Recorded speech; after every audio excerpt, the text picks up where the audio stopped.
Hey guys, welcome back to World of Warships. Today we're taking a look at the Gonzaga. It's been a little while since this ship was introduced to the game in a very expensive Admiral bundle, but this update, it is back in the Armory for a regular purchase at half the cost of that Admiral bundle initial offering. It's pretty nice to have these ships for regular direct purchase. Well done, Wargaming. So we got to go over this again, as you may be interested in it now that it's only it's still very expensive, 18,300 doubloons in the Armory. What you get here is a light cruiser with destroyer caliber guns. It's very similar to Regolo guns, but with more DPM at a tier lower. We get SAP here, which of course is absolutely incredible. We pen 38 millimeters of armor, making it very consistent. High damage, over 10k alpha damage into that Ibuki on one of those salvos. It hits very hard, but it also takes damage very easily. Being a light cruiser, it doesn't have the best armor. It's got a massive Citadel, and it's not the smallest ship. It's rather nimble and quick, certainly. It also has a 20% engine boost combined with Italian smokes, which follow you at max speed. It's very nice to have that. But if you get caught out, low HP pool and very little armor means this ship will explode very, very quickly.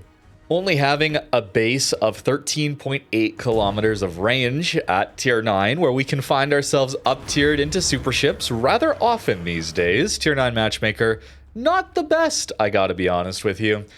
We have Sansonetti at least, which on the first kill, that achievement we gain a little bit of range, out to 14.9, much more comfortable. I would not recommend running range mod normally on it though, because of the shell velocity. That's the thing, even at 13 kilometers, it's a 9.2 second flight time. Going up to 15 kilometers, 11.6. It becomes very difficult to lead your shells at those ranges. And the other special element of Gonzaga is its concealment. I always talk about the comfort level of a ship is often related to its concealment and its maximum gun range. The greater the distance between your concealment and max gun range, generally the more comfortable the ship is going to be to play. So we don't have a lot of max gun range, but at least we are very stealthy. You can get this ship down to an 8.9 kilometer detect if you run full concealment build, which I would recommend if you're newer to light cruisers. Certainly this ship, again, it explodes when you get caught out. So be very quick on those smokes and probably try to time it so either your smoke or your engine boost is up, not both at the same time. That would be a very key element to this ship. At least we do have a heal here.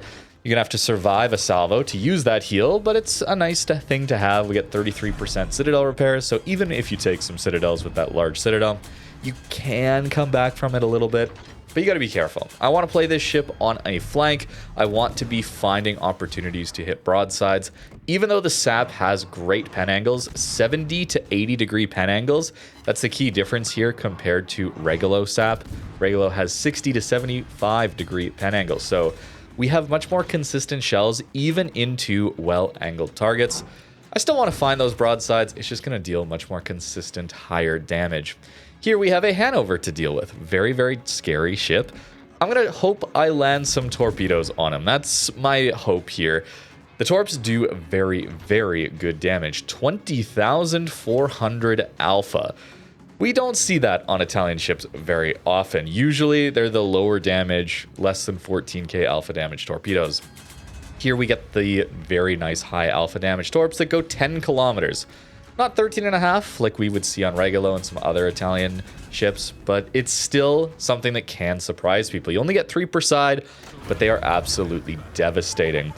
You can even YOLO in with them, even though I didn't get a great opportunity to do that in this game.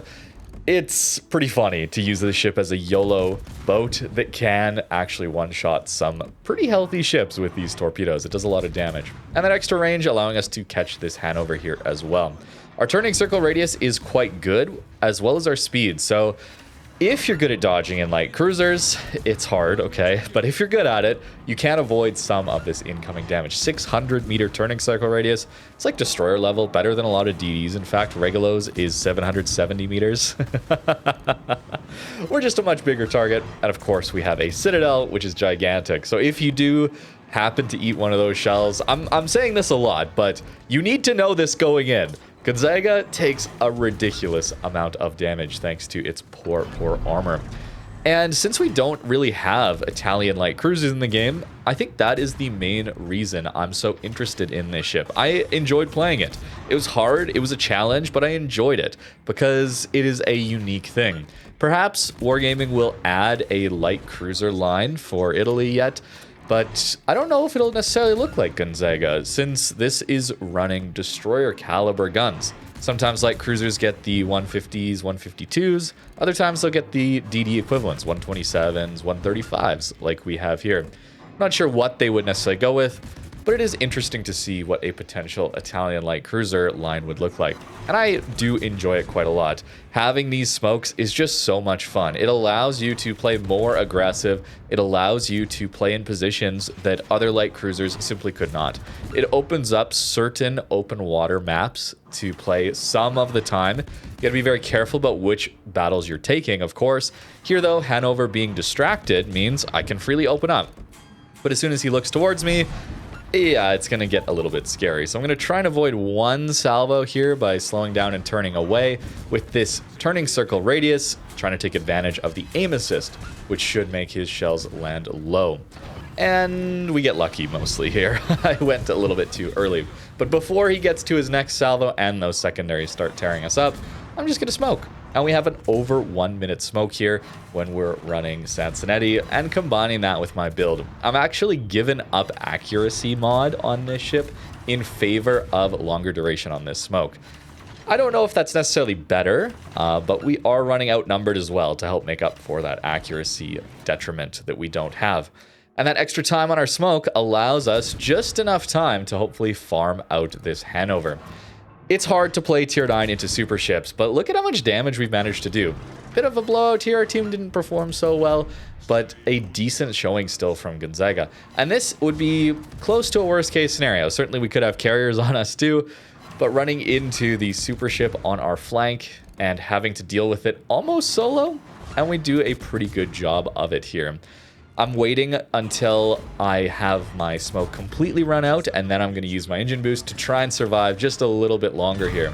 Notice our smoke fire is 5 kilometers, very handy, and Oster was just outside of that, so we surprise him, and look at the SAP DPM into DDs. So the other thing you're going to want to do, you're going to want to follow your destroyers close to caps and use your incredible concealment to surprise the enemy destroyer, sneak up on them, and hopefully win those initial engagements. You don't have radar utility here, but what you do have is incredible concealment, as well as a get out of jail free card in this Italian smoke, and amazing smoke fire detect. Almost, as long as there's not a radar, really, you should be able to go dark whenever you want to, assuming that smoke is available to you. 260k damage in this first game. Unfortunately, defeat. Yes, it was arms race, but still a decent showing of the ship and its gun performance. I really gotta say, the range mod build is going to be very difficult to take advantage of. Even a North Carolina here at max range, it's a lot of lead time to give. And for the most part, I find myself performing a lot better when I don't take range mod on these ships with such poor shell velocity. I'm better served by positioning my ship better, maybe spending more time in the positioning of my ship without dealing damage, and then, of course, bursting in very nice damage when I get a great position, rather than trying to lead at very long ranges and doing some chip damage, but relatively minor damage overall. That's not particularly effective. Overall, I've found myself just to perform a lot better when I do that. Things like Colbert, not running full range builds, and Gonzaga as well. I found myself performing quite well like this. Having this smoke helps a lot, though, to not necessarily run the full range build. Having that as an option to get away from bad situations. Here we're caught in between a Valparaiso, and we can't really turn away because there's an island behind us. So we're kind of caught broadside. I also can smoke up teammates. That's another nice gimmick of having these smokes. They're relatively large, enough to hopefully cover this Indianapolis so we can get ourselves out of this very scary position. I think he might be getting spotted by the carrier, though, unfortunately. It's very fun to have this smoke screen. It's very fun to have these torpedoes. Nice, like, over 15k alpha damage into that Valparaiso in his smoke. And, well, if you do sit broadside here, we're not spotted because you got smoked up by the carrier again. Well, the carrier can spot us here. Plane spotting is still a thing. It's less painful now that your plane spotting detect does not bloom when you actually fire your guns. But we still get spotted, and then we take a huge hit because this ship does not really eat overpens from battleships. The Citadel is just too large, way above water, and it takes a lot of damage. We have 360-degree turrets. I did not find an issue with the guns rotating terribly slowly either, so quite convenient to have that as well. Great damage into destroyers. Even into a kiting Yorktown here, I gotta say, the extra speed that this ship gets over a lot of cruisers, combined with its 20% engine boost, allows you to cross the map rather quickly. That's again why I don't think running a range build is quite as good, because this ship can reposition so quickly, and it has the ability to play in some awkward positions thanks to these smoke screens here. Overall with Gonzaga, I think it's a very interesting cruiser. Hard to play though, so if you're thinking about getting it, know it's going to be a challenge going in. You have one of the worst tiers for Matchmaker these days, alongside very little armor, very little HP, and a ship that can do some good damage, but only when you get it in the right circumstance. Don't know why I swapped to the HE here, as sap into DDs is incredible, so we'll get that salvo a little bit better. Slow down and turn in. Maneuverability is absolutely excellent here. It feels a little bit like running a gunboat destroyer around the map too at times, but you have a Citadel, where gunboat DDs, of course, don't have to worry about that. YOLOing in on a Missouri, and, well, he's going to go down before we get an opportunity to torp him. But again, showing off the 38 millimeters of pen, getting through Missouri upper belt is a very nice thing indeed. And then we're going to run across the B cap here, and that's open water in front of quite a few battleships at our own tier. Fortunately, though, they're ignoring us, and then we're going to use our smoke screen. But if you're going to get this ship, you should know that something like Black Friday is coming up, so your doubloons can be used to purchase some of the Black Friday ships.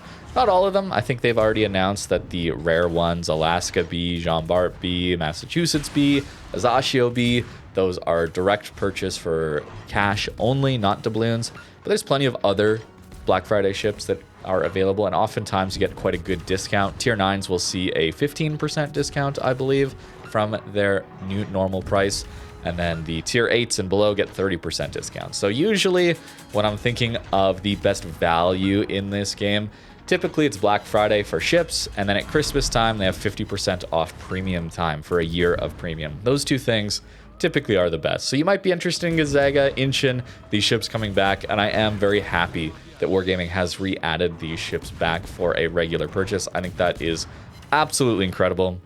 Massive change from what we had in the first half of 25, and I hope they continue with that with some of these ships that have been released recently, like Sibir, as well as Indiana. Maybe those come back as well.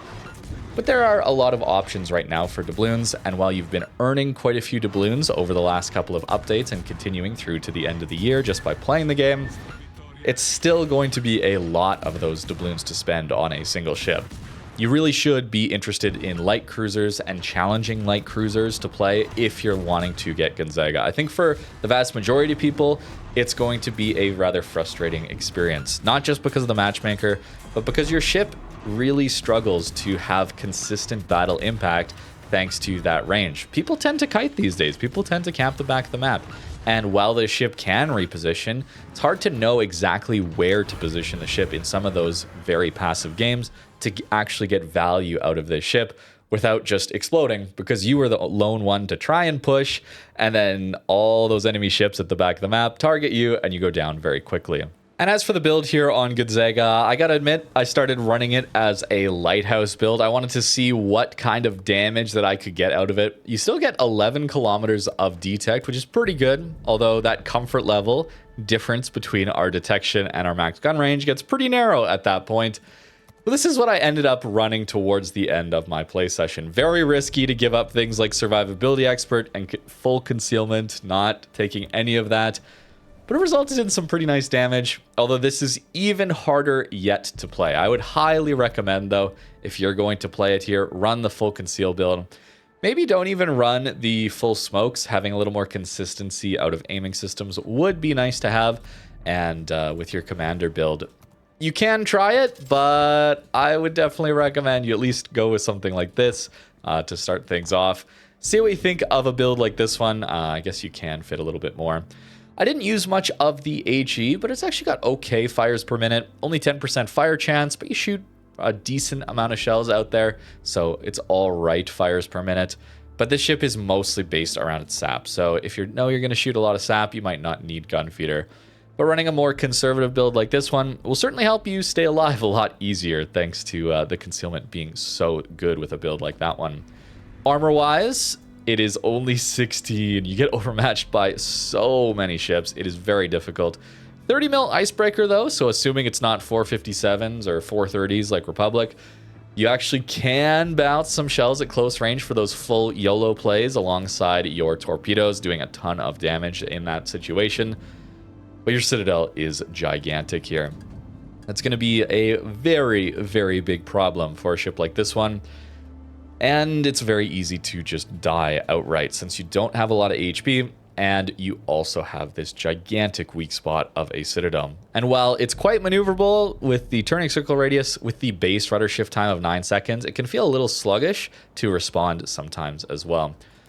I think it's a decent ship. I think it's a hard ship to play. I enjoyed my time playing with it yet again, but it's going to be a very difficult ship to play. That's kind of my outlook on it. But could be worth getting. 18,300 doubloons now. Certainly not the 36 or 37,000 Admiral pack that it was. Glad to see that come down to a, I don't know, it's crazy to say more reasonable price, but it seems more reasonable to me. And we also don't have the time-gated effect, right, where it's only available for like a patch or half a patch, something like that. But let me know what you think about Gonzaga in the comments down below. Thank you very much for watching, and have a great rest of your day.